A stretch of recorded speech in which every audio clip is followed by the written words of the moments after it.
Hello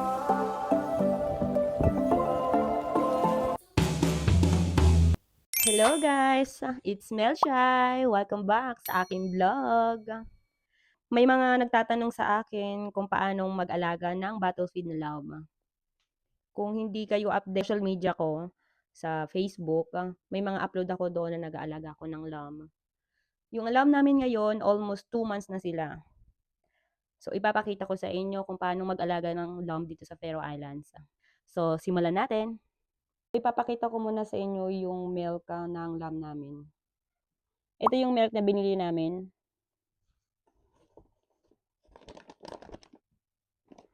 500 plus yan. Isang sako na yan, 500 plus. Kroner, kung baga sa atin. So, tansya lang natin itong mga nasa 4,000. Ayan siya, ayan ang loob niya. Wala akong pang takal eh. Kaya, binanyan ko na lang siya.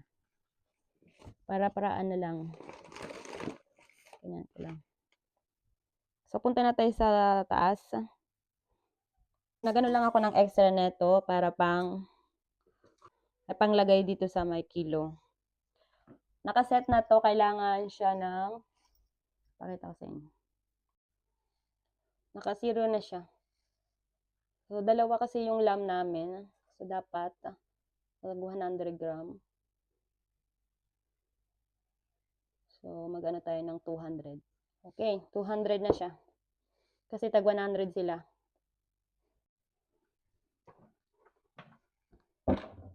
Ito naman yung bottle na ginagamit namin pagpasuso.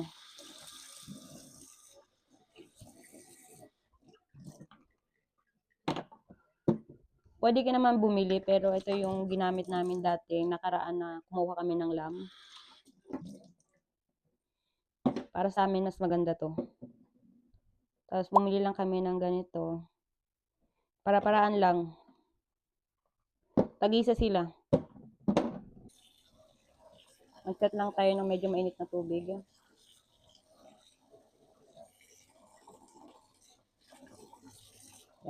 Medyo mainit. Mainit na siya, guys. So, ginaganyan ko lang siya ang tansya niya. Hindi ko lang masyado pinupuno. So, para to sa isa. Mga dalawang ganito. Tapos, hahaluin na natin. Nagano lang ako ng ganito. Kutsilyo namin. Panghalo. Pero ginaganito ko siya. Para hindi masyado ingay eh. Haluin lang siya para ka lang din nagtitimpla ng gatas ng baby. Isasali na natin. Halos magparehas naman sila. So, pwede ko naman dagdagan. Ito na tayo sa labas para painumin sila nito.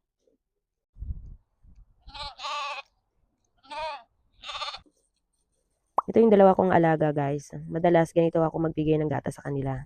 Mga ilang araw pa lang pinanganak to, nasa amin na ito at kami nag-alaga. Kailan ba dapat i-bottle feed ang isang lamb?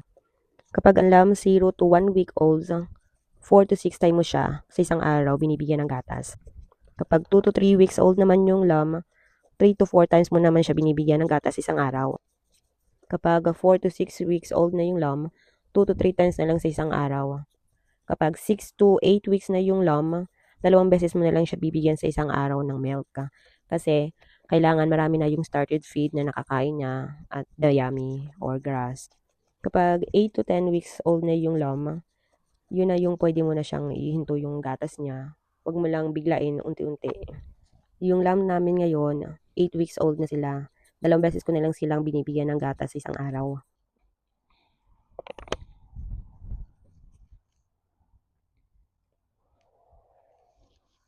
So, tapos na silang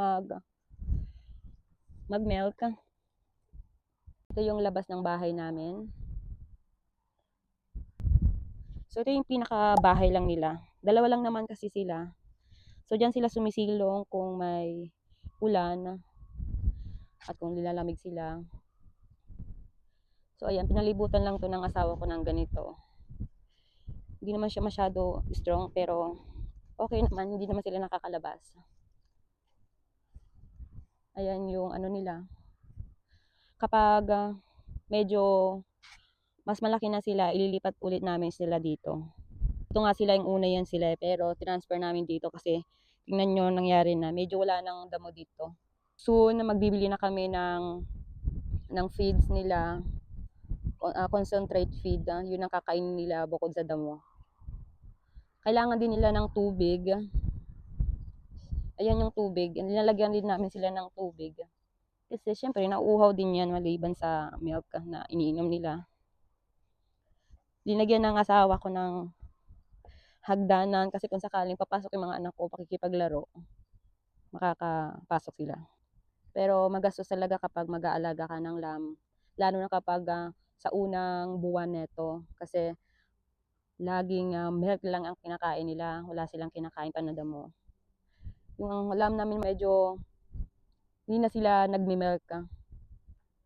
Kapag 3 months na, doon na sila magi-stop na magti 3 months, doon na sila magi-stop mag-milk. Bibili naman kami ng panibagong pagkain nila. Yun ang tinatawag na concentrate feed na pagkain.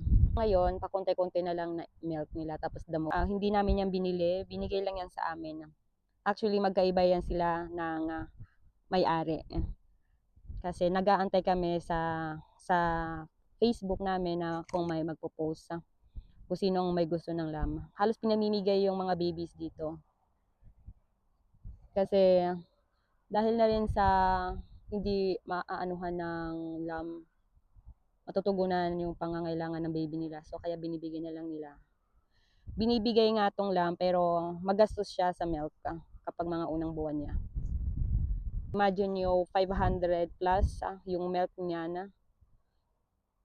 So nakatatlo na kaming bili ng 500 plus kroner. So nasa pesos, kung pesos natin sa 4,000 plus or 4,000.